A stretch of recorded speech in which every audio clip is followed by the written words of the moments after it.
Karon Domingo sa Pentecostes or Pentecost Sunday, mao kini ang gitawag og the official birthday of the church. So, happy birthday sa atong simbahan, atong hatagan kitang tanan sa usa ka masipang pakpak. Ngano man nga gihatagan man og dako nga gibug-aton ang kasaulugan sa gitawag og Pentecostes. Di ba sa ato ang ekspresyon, pananglitan, o mutambong mag-usa ka kalingawan, mutambong mag-usa ka program, unya na ay dinapit nga mamumulong, unya ka na bitong dry musulti, way lami, hinay og tingog, unya kana bitaw ijang inistoryahan murag ija ra pong lubot makadungog no kana ba ingon ana na banga paminawon samay atong ikomentaryo moingon man ta diretso og sama po tong tawhanang mo istorya wa may espiritu ha way espiritu buti pasabot way kadasig di makadasig di maka-inspire. Sa pikas bahin, og naapoy mga kahigayunan nga diin murata og mukalit og kaugpot, pananglitan gigukod kita mog santil mo. O di ba galakaw mo o jagi kahinagbo mo og tinggawong. O di ba naay kilat kinta unja sa imong atubangan naay gilitan. Di ba samay imong i-report mo sus mari hinglupad ahong espiritu. Espiritu gihapon. Ina ka nang mamatay na kaniadto sa tradisyonal nga pamaanggi, ang tanawon na kay pulso man.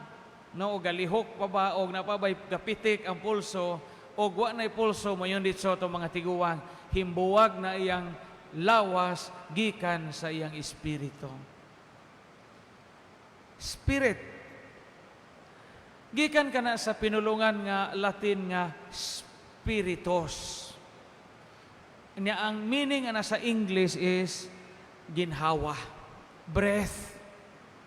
Sa mga Hudiyo, gitawag ka ruah, kanang breath of life.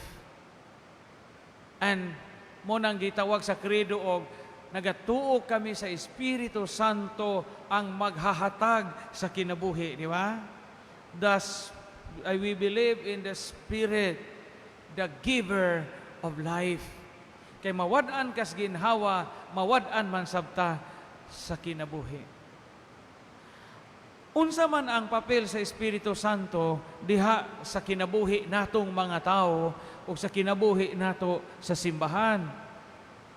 Primero, ang Espiritu Santo, the Holy Spirit gives enlightenment. Sa binisaya pa, ang Espiritu Santo mo'y maghatag nato og lamdag.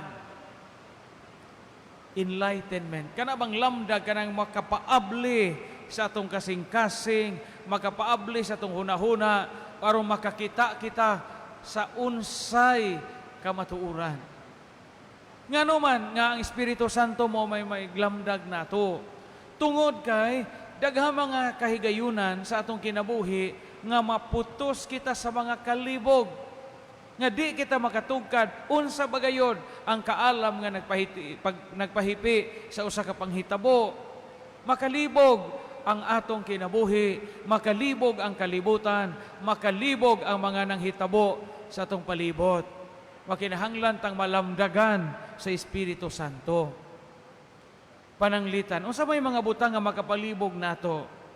Example, aron masabtan ko ninyo.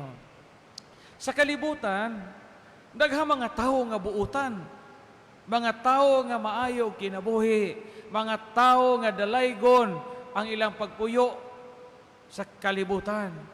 Pero maulagi gaantos, nga malibog ka. Ngano maning buutan man unta mo po'y gikanser.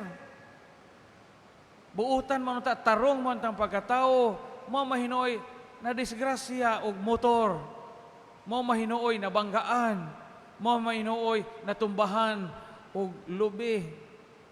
Buutan unta. Maglibo ka nganong ingon ani man.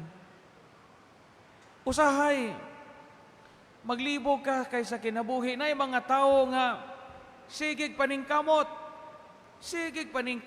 patay-patayon ang lawas sa pagpaningkamot, wa po mo asinso. Na po yung mga tao nga, char-char ang kinabuhi, kalmar ang kinabuhi, nakadaog pog luto, hingkalit o hinsuap o kalit. Maglibog ka. Ay, mano mo na muna ng paningkamot, Father, di man kumuuswag. Di mo na mapuno ka sa kangiob sa imong kinabuhi, kaya di ka makasabot nga anong naingon ani ang dagan sa imong kinabuhi. Ganegosyo, napurdoy po. Unya, gauma, pagtubo sa mais, giibunukan pag-uwan. Unya, kay uwan naman po, gatanom na po humay, igo na po, bagong gikamutan, giinit na po. Ito na taga-amo sa una, taga-angilan, kana lagi di makadimaon ang panahon. Isang maazo, pati gali, mag-eleksyon na taginoo, okay? Wala mo magkatunong ng atong kinabuhi, Kaya kapugas og mais, igo po ng lawi, ag mais, giingon aron, gibunukan, di, nadag ag mais. O siya kaya, gabanaw naman po, basak, gadaro na po, kaya sigig uwan. Igo po na humagkamot, hing-init na po, hing-liki na po, basak, nadag o napuwa ag bagong tinanuman. Ito yung adyo pa mag-eleksyon ta Ginoo, Madaba nag-eleksyon na Ginoo, may mahimo na to, ana. Kinahanglan tag lamdag. Kaya daghang mga panghitabo sa kalibutan nga makalibog. Parehas ba na yung mga magtiayon nga daghan o tag ikapakaon. Pero adya mo po'y anak. Na po yung mga magtiadyon nga jamo inta ikapakaon nga usahay aliwang na magsum ang ihungit sa ilang mga anak tug sa kapiki sa panahon daghan pog anak. Makalibog buning hulagway sa kalibutan usahay. Nga naon tay nangandog daghang anak daghang ipakaon wa po tagae. Natagbaw na lang magkaog bakase, Natagbaw na lang magkaog kudya. Galarang na lang magkwaknet o kabog kay aron makabuntis. Oha. Ihana usahay sa kinabuhi. Unya daghang mga panahon nga diin na mga taong hinimbahon, na mga taong Dios noon, mga taong mainampuon, mahadlokon sa Ginoo, pero gakaligid tong problema o kalisdanan. Na po yung mga taong irihis, na yung mga taong wakaila Ginoo, mga tao nga di gani mo yango atong simbahan o makalabay, Biyernes Santo di po mo simba kay hingsod atong langob, gadag lubing bugtong nga gigamang lana, kay tambaw o kagid o tambaw o tubo-tubo. Maadyo man pong lawas.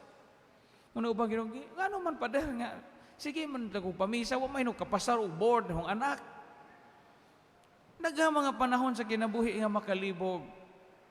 And we need the enlightenment sa atong kasing-kasing o huna-huna.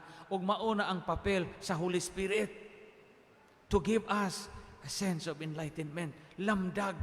Aron malamdagan ta.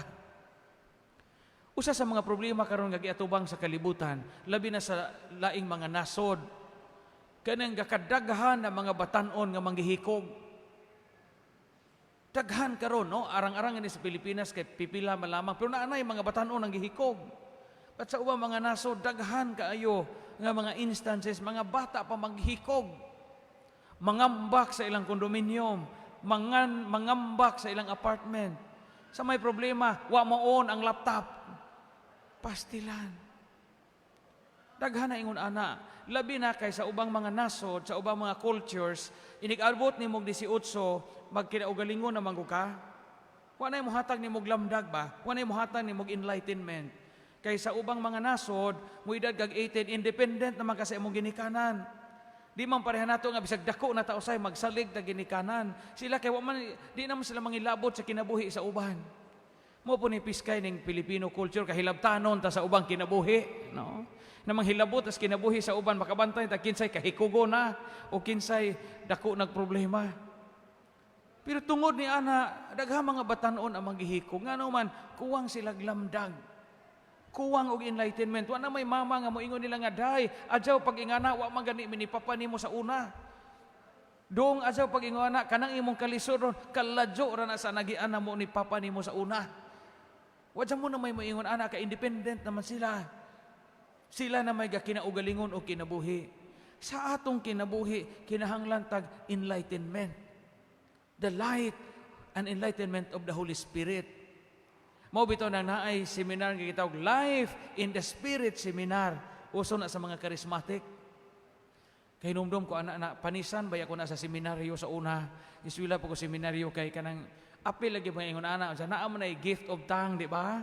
Kanang mo istorya bitaw nagkalit na ninig nanay outpouring sa gift of the Spirit. Unsa ka na mo sulti bitaw kag mura kag mag gift of tongue imong dila bisag unsa isulti. Unya kay gapi paapil mami ato mga seminarista. Namo po'y classmate namong buang-buangon po kaadso unsa kanang nay pag gift of the Spirit na kuno to, sige man siya binuang, na apil po ko si katawa. Kaya nagsultin siya kay daghanag laing mga ibang gift of tongue lagi kuno to. Moingon mo to ang classmate nga, binangkal, bahog-bahog, bagumbayan, si Saron, sige ingon ana, sus, panisan mi sa among pare. Kaya mo may iyang istorya, binuang ko to, pero that's true. The life in the Spirit to enlighten us. Ikaduha, ang Espiritu Santo maghatag na ito kadasing, inspiration. It is the Spirit that inspires us sa panahon nga nawad-an taggana, sa panahon nga nahugno ta, o sa panahon nga mga luya ta. Daghang mga panahon nga, di ba, kabantay mo, na usay nga di ka ganahan mag-ampo. Maluya ka. Naiusahay nga murag bugat imong tiil ilakang padong sa simbahan. Maluya ka. Naiusahay nga di ka ganahan mo kuot sa iyong pitaka kay aron ihog itong sobre sa donasyon sa Santa Cruzan o donasyon sa pista. Murag kag maluya. Nay panahon nga di ka ganahan maningkamot. Apil man na sa kinabuhi nga murag tag maluya. Kinsa may mudasig ug mo inspire nato ang Holy Spirit. Holy Spirit. Mao nga karon kay Pentecost Sunday man tan-awo nato ang atong kinabuhi isip mga Katoliko. Napabatay kadasig. Sa una kita kahinumdum mo mga bata pata Sabado gabi atong mga ginikanan mangandam na nagsay isuot nato inig simba. Day utaw sa una bitaw katong uling anon dang ngipon aning kilid dagkog ngipon murag ngipong iho. Unsa na atoy sira nga kawit-kawit nga usahay og makka nga atong sira matiub-ob tong uling ana atong bestida. Sabado manggiutaw na tong mga ginikanan kay isuob og simba. Unsa miruwan na atong mga pulo. Hait kaadyo makasamad og simod tong silik atong pulo. Sabado pa na ilan na ng andamon kay ugma manimba. Naa ang kadasig. Piskay og naa pa po na nato karon. Kana bang magpaabot ka nga Sabado gabi makasimba na po ko ugma, makakalawat na po ko ugma, makatambong na po ko sa kumbira sa Ginoo. Kay usahay man pod pildi man ta sa tawhanong kakapoy. Kanang ug di po mo tapos ang simbahan, di po ta manghiwin. O mo pa po ihilamos o gabasa nagpamisa. Mawa ang atong sense of inspiration. But it is the Spirit that inspires us. Sa inyong pagtuman sa mga tulumanon sa opisina, diya sa inyong gitrabahoan, napa ba mo inspiration? Madasig pa ba mo muadto sa inyong mga eskwelahan, kamo mga magtutudlo, kamong nasa opisina, ganahan pa ba mo report on time? Napa ba tay sense of inspiration? Ug mauni ang gasa sa Holy Spirit alang kanatong tanan. Ato karong piyongon ang atong mga mata. Piyongon nato atong mga mata, pangayoon nato ang lamdag o inspiration sa Holy Spirit. Atong awiton ang Come Holy Spirit. Come Holy Spirit, I need you. Come Holy Spirit, I pray. Come with your strength and your power. Come in your own special way. Come like a spring in the desert. Come to the weary of soul. Come with your sweet healing power.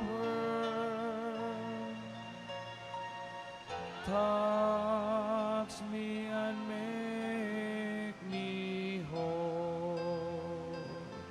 Con sa Espiritu Santo. Kung sa nagampo ako, kung sa langit nung kalayo, inita kining dughan ko. Mabuhi ang simbahan nga sa kanunay gikunsaran sa Espiritu Santo atong hatagan sa masipang patpat. Palihog.